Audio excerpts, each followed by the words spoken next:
See? Mhm. Thank you. Okay, so let's go. Y vamos a comenzar. So, as I was saying, today we're going to talk, or I'm going to talk about the selection and application of IT tools in the ELE field in China, surviving digital blocking. Uh, the index, it's the digitalization process on ELE field. Remember that even I'm going to focus a bit on Spanish. It can be used in many other languages, but the theory, Spanish language goes a little bit behind English, if we can say that. The second point is like the three-corner relationship on the online teaching and learning process, or if that it's a binomial one. Digital tools and classification, and of course, problems, reflections, and conclusions with some examples, bibliography, and questions. So let's go to the first thing. The digitalization process on ELE field, well, actually, as always, so the moment we have a communication problem, communication process in the educational field, it means that there is a teacher and a student. I'm going to call them teacher and student, although in Spanish exists the term learner, discente, and actually it can be used in both. Before, let's say before COVID, we all have a theory and a practice with IT tools, with ICT, but which ones? That's a mystery. It is very personal. According to Fandos and Garrido, if we just focus all these IT digital media into the traditional binomial that we have in between the teacher and the student, and in a didactic teaching inside the communicative process, we need to pay attention not only on the process of communication, but also in the use of tools and which strategies we are going to use once we include a digital tool as part of our teaching. So let's go to the three corners, or a couple lovers with a lover. Let's start with the teacher, because we normally have a theoretical knowledge about any digital tools. Nowadays with our phones, it's pretty handy and easy just to have different apps. But we need to think which is the practical knowledge we do have about them. Probably we have a lot when it's a non-academic, but then we also do have theoretical knowledge when it goes on academic ones, as for example, the work email. But the work email, it's more like a vertical tool, we can say, right? But then we discovered another ones that it's a practical knowledge as an academic. As for example, we heard something about Kahoot. I've never tried. Okay, let me try. But that's one tool. That would be like, I heard and I have tried. And always after using one digital tool, we are invited, normally we invite ourselves to a reflection. It is useful, it was convenient, did it work good, etc. But actually this circle never ends, because there's so many digital tools that we can use depending on what we want to work on. And of course, there is a blockade here. So we tend to end a little bit cuckoo sometimes. But now we need to focus on the student, the learner. Actually, there is a personal context we need to keep in mind, which is the age, nationality, and again, the theoretical knowledge of the tool and the practical knowledge. Theoretical, it might be like he has heard something, but then what's his practice? Has he done it before? What type of tool? Which is his favorite or her favorite one? Why he or she is using that one? Okay, and how many hours per day do they normally work with them? Okay, with that profile, we can adapt or create a new identity in the academic context. As for example, we can identify a bit the type of knowledge, basic, usury, medium, high, it depends. And of course, the difference in between academic and non-academic tools. Also, the type of knowledge, because if you remember, once the COVID started for the second semester last academic year, suddenly we all, students included, we receive a lot of training, but sometimes it was with tutorials, sometimes it was by email, sometimes it was just very, very, very basic, like you need to do this here. And they were discovering like, okay, let's try. And that gave us the last bullet point, like the experience with the tool, what type of tool and type of applications they were used before the COVID and after. Okay, the tool, the ICT or information communication technologies tools.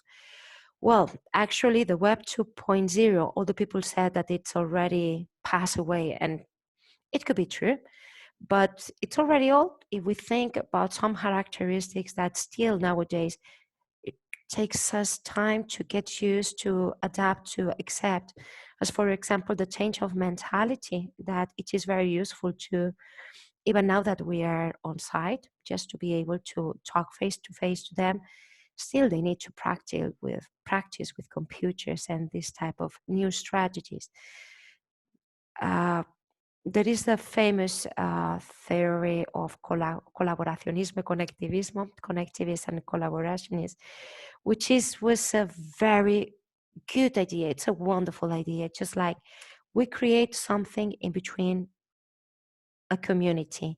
Every single person contributes to create something bigger, but still there's so many people who are concerned about this is mine, I don't want to share, even if it's knowledge, material, etc. That was not the origin of this theory. That was not what it was promoting, this Web 2.0. So I don't really know what to say if it's old or not. And very important as well, we need to distinguish two terms, terminological and methodological differences on that. New technologies applied to education and the educational technology, which will be the digital competence that the student can have. Okay. Here I choose Rovira Collado, a quote from 2016, and Yahweh from 2007, to make the point that, okay, it was really a few years ago. No, it was more than a decade ago. But still, okay, I would like to read, even if it's in Spanish, the second one. Si el uso de Internet en el aula carece de didactización adecuada, puede resultar frustrante y generar ansiedad. Por lo tanto, es necesario analizar su potencial como posibles herramientas pedagógicas y aplicar una metodología acorde con su uso en el aula. Okay, in general terms, if we use internet without choosing carefully which tool, what's the reason, what's the goal we need to work with, what type of knowledge we want to promote, it can create a lot of stress for the teacher, for the student, negative environment. No one wants to learn when there is this type of environment. So it's a research that has some handicaps, okay? You need to remember a very basic classification for the TICs, that are the vertical tools, horizontal, reticular, and virtual platforms. Okay, that's a very, very basic classification, but can help us according to how to organize the content. For example, a blog in the vertical tool seems like a chronological order, video blogging, podcast. If it's horizontal, just like someone publish something and then it's sharing. It's not a cumulative, but horizontal. Reticular, it's, for example, Instagram, Facebook, TikTok. And virtual platforms, our lovely Moodles, as for example, Blackboard or Wikipedia at the beginning. So with this analysis of the three partners, the student, the teacher, and the IC2 and the classifications, we arrived to a very beautiful diagram done by Herrera and Conejo on 2009. And if you check on the right-hand side, we can see ELE, again, it's Spanish, but you need to choose, okay, what type of aprendizaje, learning you want to promote. If it's a reflexive, autonomous, visual, significative, constructive, cooperative, communicative, or informal. This might be the very first step once we choose one tool. And then it's supposed to be very easy. As for example, okay, I want a communicative, so I can go to Facebook. Okay, Facebook belongs to what? Redes sociales, social sites. Okay, these are the different tools that we can use, as for example, to publish blogs for learning edu.2.com 20, sorry, image and videos, audios, podcasting, to write wikis, to promote interaction, social media, or a virtual wall. Okay, that would be perfect, absolutely brilliant, and this is what I presented over there. Even I knew, and that's why it's like surviving the blockage, that half of these apps don't work here in China. So what to do when the net doesn't work properly, as for example here, that internet is quite slow if you compare it with back home, depending where it's back home. The VPN doesn't work, and students can access to the site because it's blocked here.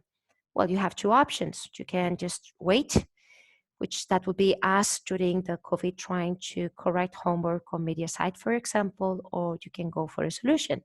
But first, let's check and let's see if someone feels identified.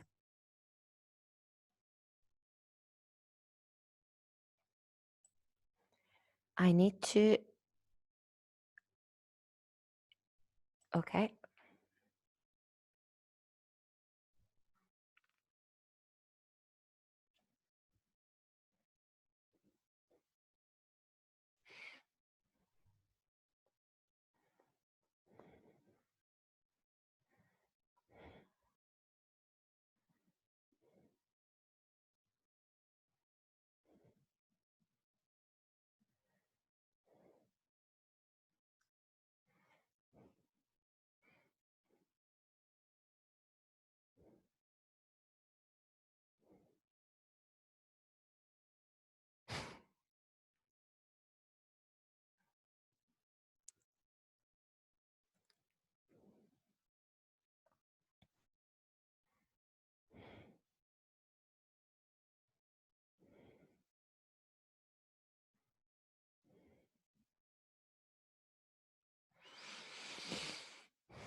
Okay, so that was possibly part of how so many of us we were feeling during during the COVID teaching. I don't know about you, but my case it was quite complicated.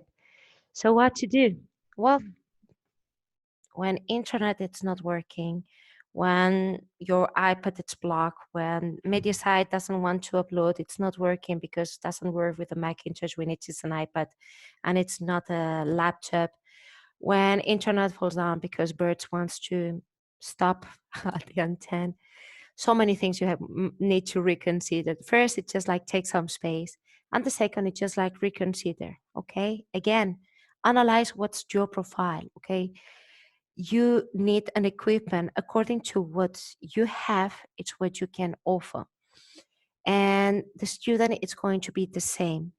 From here onwards, it's going to be quite a reflection on the COVID time, okay, when we were teaching online to our students, because suddenly our theoretical knowledge, it was like, okay, I know that there are some apps that I can use, but it's in Chinese and I don't know Chinese enough just to get accent, enroll and use them.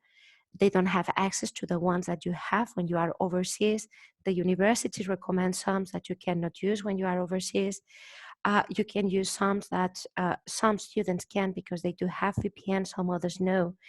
And there's a lot of frustration around the place because none of us is able to get out of the house. We are with our mask, we are with our families, we feel the stress, plus we need to teach, we need to learn in both sides, okay? The teacher needs to learn and the student needs to learn as well.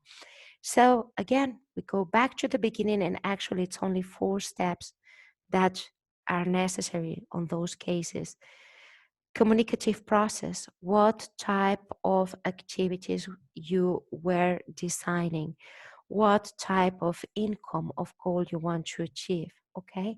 According to that, what's the role of the digital tool that you are using? Second, the goal to achieve with this activity. Remember the slide number 8. That's a very good one.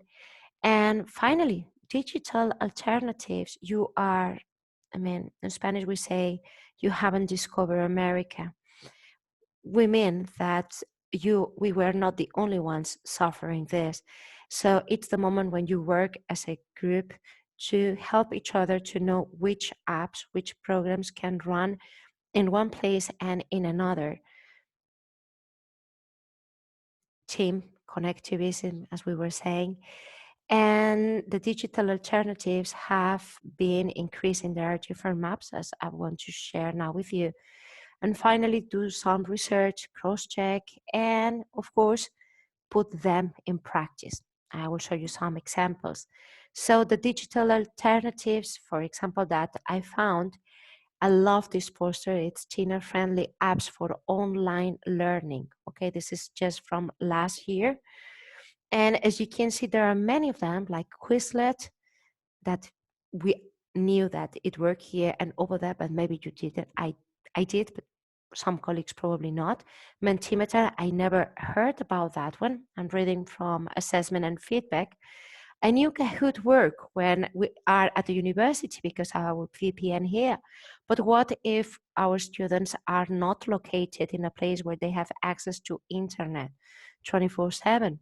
That can be an issue. Okay, then for constructive knowledge, we do have BrainPop, ET Puzzle, Khan Academy, and Splash, and New Sailor. As you can see, there is like a yellow icon over here. That means that sometimes, depend when, still I don't know why, it works, sometimes don't, okay? But tend to work. It's like 80-90%. Then finally, on communication and collaboration, we do have many like the Padlet, Microsoft Teams, Office, that seems quite stupid, but going back to very basic, reduce the stress to the students, the teachers, and collaboration in between the trinomium. Then we have the creation, that here you have very beautiful tools if you want to try. Okay, I like, for example, the Pixton and word clouds. It's a nice way just to introduce some words like, okay, what do you remember, for example, from the previous lesson? What do you remember from here? And the students can access to the classroom without the camera. And you can just create the folder, a Word document, for example, to share, copy, paste, put it there, and analyze.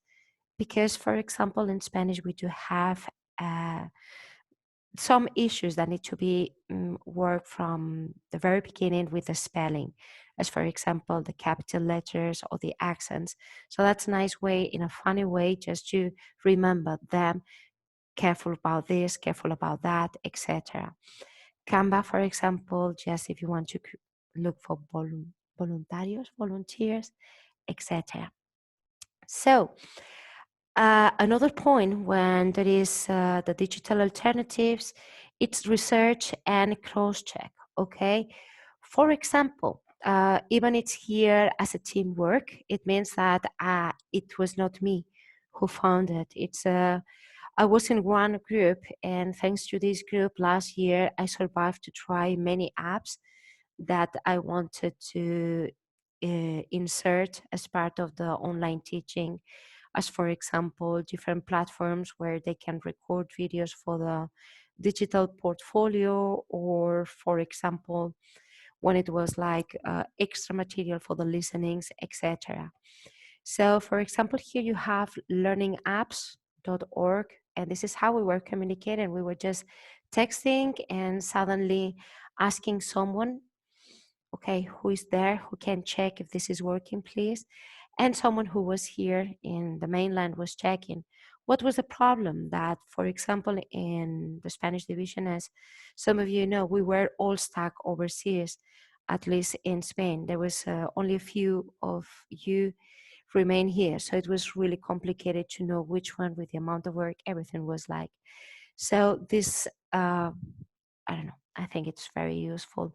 And from all this, I would like to recommend you this website, pulse.com, because here there is a tool that tells you if the app you want to use is useful in China, if it's going to work or not. And after research and cross-check, I only have some examples that I already shared with some friends about how you have a problem. For example, in the Spanish division, we were not used to work with digital tools before the COVID. We were more like, okay, there is a writing, just write something in a paper, correct it, and give the feedback handwriting. So suddenly we need to discover another way to do it.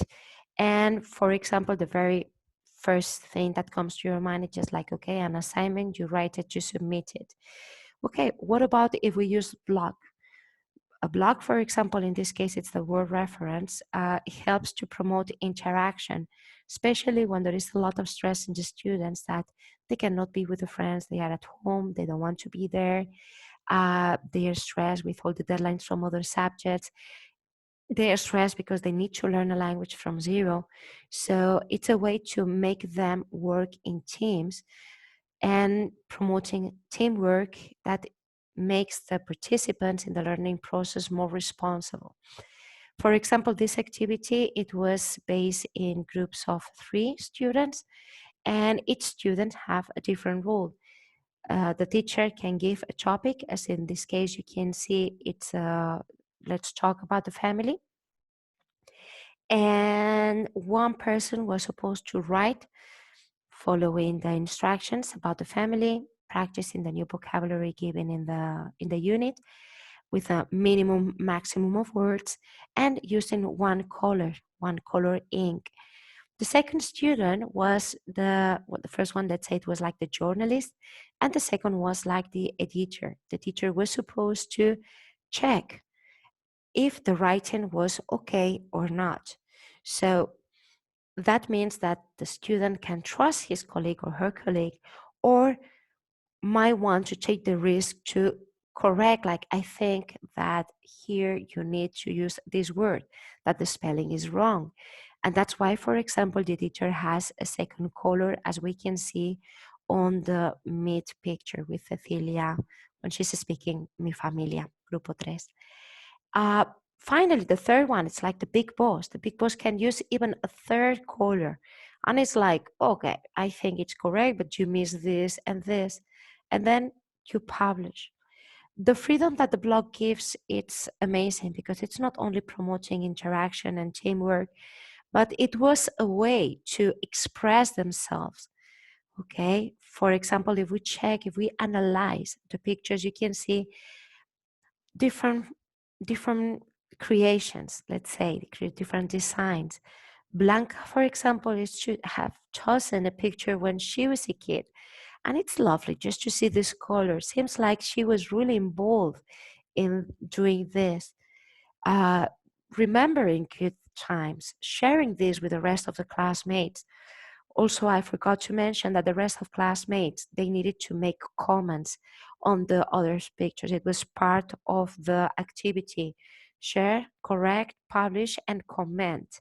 So for example, some of them, they were saying, I had the jacket the same as you. And that was fun. It was like a way of create interaction and trying help them to meet each another. Then we have the picture from the center, and it's like an outage picture, but she even drew herself to make it clear who was who, like mom, dad, grandma, grandfather. So that was beautiful as well. She took the time not only for the writing, but also to add a picture to make the contribution nicer. And finally, for example, on the right-hand side, another student who didn't wanted to put a real picture, and she did prefer to draw it. Perfect, no worries. They were not forced to share a real picture. And that was part of the charm of the activity. So for example, in general, we can say that this type of activity promotes many things like interaction, teamwork, build a healthy affectivity among the members during the educational process. I forgot the S here, members. Helps to gain confidence in the treatment of the mistake, especially on year 1 and year 2, where they are scared to make mistakes. And if they are afraid to make mistakes, imagine when you have the responsibility to tell someone who you don't know, oh, you did a mistake. It's huge for them because they are not only learning at the university, they are developing, growing up as an adults. So they need to know how to say it. And then encourage creativity, as for example, we can see in these 3 examples, and it's effective. Okay. And way to organize all this, it's creating a widget group for the class, put them in groups or pairs, and once one person has submitted the article and they have done all the process, the teacher just need to check that the 3 people who are involved can do it, and then swap the roles. So the journalist is now the big boss, the editor is now the journalist, and the big boss it's the editor. So the 3 students know how to create and publish, edit the mistake, and review. It doesn't take too much time, and the very first time it's very slow, but then it works really nice. I really, really recommend to use the blog for interaction in the writing and also for the speaking. They can record when they are reading what they wrote, and they can add it, link it to the writing. There's many, many activities that can be done. And the second and last example, and then I'm done, I'm really running out of time. It's we can start using us as an example. I learned that by my mistakes. For example, I really didn't want it. I was not feeling good. Being at home, forced to be back there, didn't really feel energy to share. One thing is to put up my voice, another it's the camera. But in the end, I really enjoyed the experience of making videos and sharing with them. And they can see the examples. And for example, I just want to share this activity. Actually, that was not for the class. I couldn't find the videos. I did it during the year, but that was for the explore sessions that we were asking some students to participate in the explore sessions, and I create a short video telling them the questions and how they can record vertical, horizontal, showing myself. Okay, even I didn't like it, so let's have a look to myself.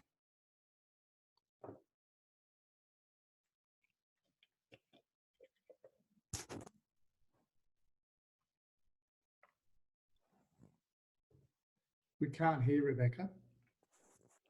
You cannot hear? No. Okay, it's very low.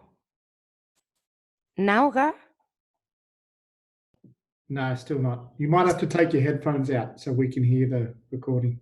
Okay.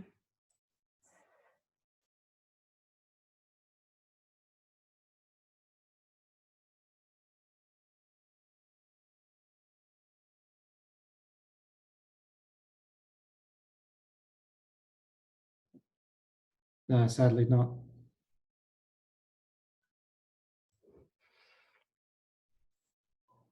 Okay, no worries. What I was just saying here, I just like, okay, just show a little bit of the right, a little bit of the left, so you can see, people can get an idea where you're from.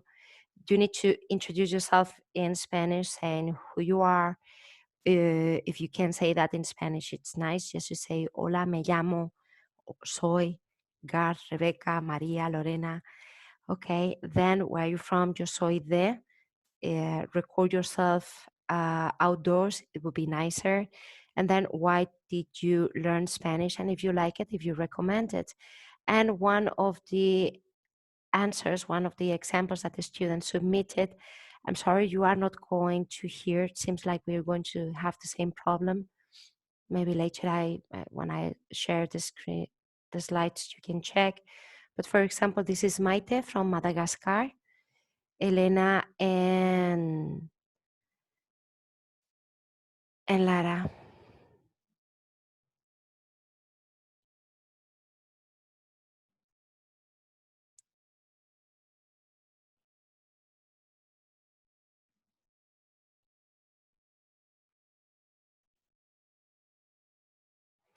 So far, I think you cannot hear. You just like to see the body language and how.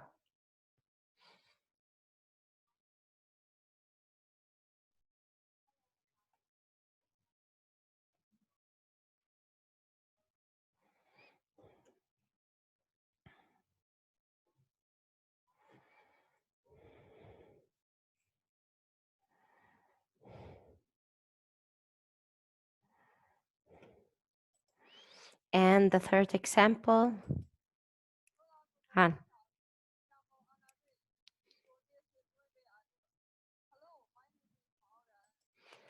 As you can see, there's different understandings from the videos we asked them. Again, this is from the explore session. That's not for what we requested from the class, but another type of activity we did. It was like with Zoom, those who can record a short video, those who were unable just with the phone, you record a very short video, 1 minute, trying to say your name, where are you from, how old are you, and why do you learn Spanish? And then, for example, the activity was in pairs. One person is recording the video, and the second person needed to write down what the person was saying. So beforehand, every student needed to submit the video. It was very interesting because some of them, they didn't use translators, so you can see the mistakes, but some others, they wanted to do it perfect, and they just translate completely using past tense, conditional, subjunctive, which was like, whoa, it's just like 4 or 5 sentences. It's very basic, unit 1 or unit 2. So the moment the other person cannot write it down, and the moment they cannot write it down because the other person is using a speech that belongs to a higher level, make them understand that the communication is about using words that everybody understands. It's not about use the translator, and memorize what they are saying. So this activity was actually really nice and very useful. I hope by the end of they did video portfolio, so let's see. And that's it. I mean, basically, it's just like we are always going to have problems with online teaching because once you get used to one app, oops, it's out of fashion. It's no longer nice. Students are tired about that. You need to get used to another one if you think as a teacher. But there's full of possibilities. If internet is not working properly, means that you're screwed, being very honest. But my point is just like there's always a way to reach the goal you need. If it's not using the most advanced technology because you don't have a proper equipment, okay, let's try to do other thing, promote another type of knowledge like symbolic, communicative. Our students live something very important last year with the COVID when they were stuck at their houses. It was not only to teach them, it was not only us having the problem on how to teach. It was a moment of reflection for every person. So it was a very nice moment to stay together as a society and develop, help each other, and do our best. Instead that, some of the students were complaining a lot. It was 24/7, but that was the frustration from the situation, not because we as teachers didn't do our best. We fight, we try our best, and students too. It's just like the frustration sometimes don't get at the best of ourselves. So hopefully some slides from here are very useful, hopefully some. And here you have some bibliography, and that's it. I finished quite fast. I hope you like it.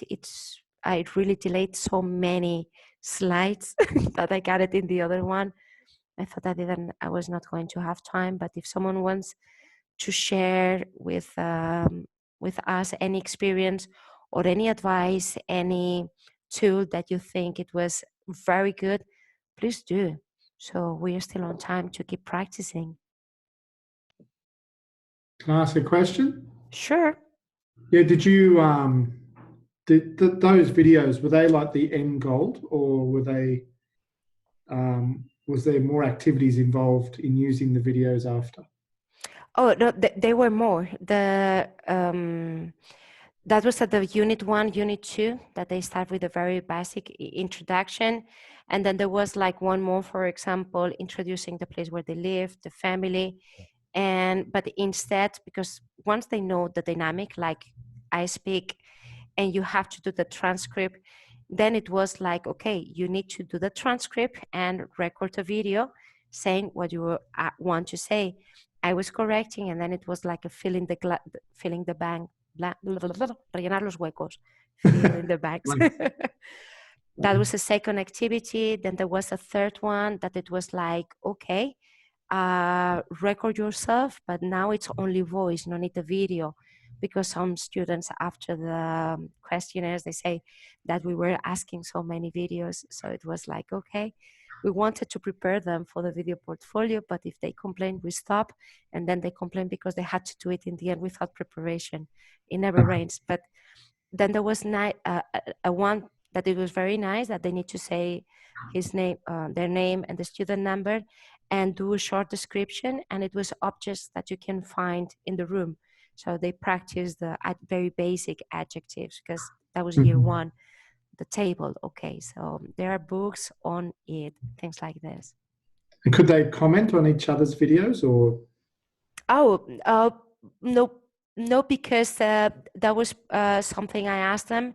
And I don't like my hair. No, but I no. And mostly the girls, they didn't want to share the videos. They said that they were feeling not comfortable. Oh, okay. But that was my bad. I mean, I learned that, and I was like, okay, so maybe next time, if I explain them from the very beginning that it's going to be material that we are going to share, they don't record themselves with a pajama in the bedroom, like, I have to do the homework, and they do it better. That was, maybe my instructions were not clear. Thanks. Thank you. Rebecca. Hi. Hi. Did you see any correlation between student participation and their grades in semester 1?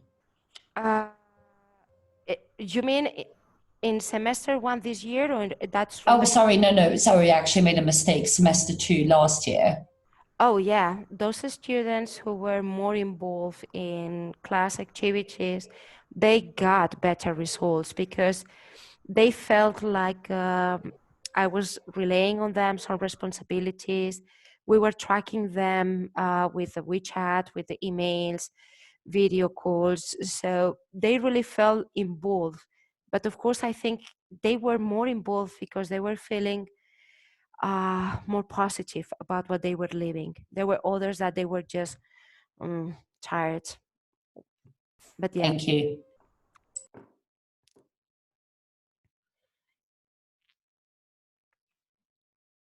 Can I ask a quick question, Rebecca? Sure, Norman.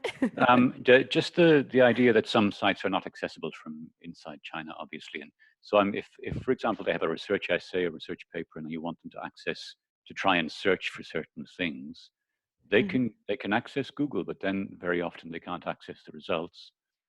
And what I've been doing is checking individually if certain domains, which I think might be interesting to them, are accessible or not accessible. I found a couple of sites which seem to tell me whether they're accessible or not. So I just put in the domain into a box, and it tells me this seems to be accessible from inside China. I wonder if you've used anything like that? Yeah, that's in one of the slides. Yeah, you mentioned it. Yeah, whenever I wanted to use, sorry, I'm all the time using the same word, tool or app, but maybe that was a program. Sorry for it's okay, not being concrete. But yeah, I normally went there and then just search and just to see if it was working or not. And they give me one answer. And then I have a few students that I kind of each group, I ask for 2 volunteers, a girl and a boy, like, come on, I want you to help me to organize the classroom, to communicate with the students, with the rest of the classmates. And I was normally delaying on them, like, can you just please check if this is working? For example, before doing these activities, I normally ask them to check if, and they were very honest, saying, I needed the VPN, it works, but it's very slow, etc.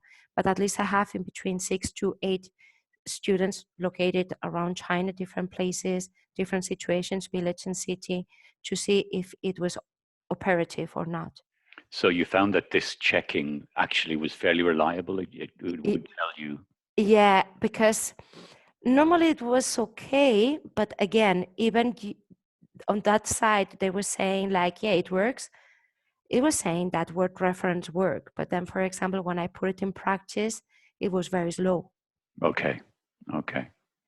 I'm trying to use it for certain news sites and certain, sites where I might want them to go and read or research about something, but obviously some of these places are not accessible, so I have to check them one by one. But yeah, that seems to work.